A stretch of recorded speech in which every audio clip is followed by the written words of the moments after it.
இயேசு கிறிஸ்துவின் இனிய நாமத்தில் அன்பின் வாழ்த்துக்கள். இந்த நாளுக்குரிய கர்த்தருடைய வார்த்தை ரோமர் 8:28. தேவனிடத்தில் அன்பு கூறுகிறவர்களுக்கு சகலமும் நன்மைக்கு ஏதுவாக நடக்கிறது என்று அறிந்திருக்கிறோம்.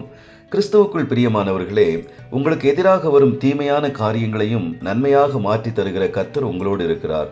நீங்கள் தேவனிடத்தில் அன்பு கூர்ந்து கர்த்தரையே சார்ந்து இருக்கிறபடியால் உங்களுக்கு சகலமும் நன்மைக்கு ஏதுவாகவே நடக்கும்.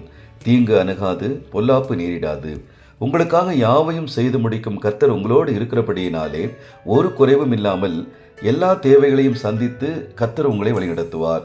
உங்களுக்காக கர்த்தர் ஆயத்தம் பண்ணி வைத்திருக்கும் நன்மைகளை நீங்கள் சுதந்திரித்துக் கொள்வீர்கள். உங்களுக்கு தீமை செய்யும்படியாக எழும்பும் மனிதர்கள் வெட்கப்பட்டு போகும்படியாக தீமையான எல்லாவற்றையும் கர்த்தர் உங்களுக்கு நன்மையாக மாற்றுவார். நீங்கள் ஆசீர்வாதமாக இருப்பீர்கள். இந்த நாள் உங்களுக்கு ஆசீர்வாதமான நாளாயிருக்கும். கர்த்தர் தாமே உங்களை வழிநடத்துவாராக. ஆமேன்.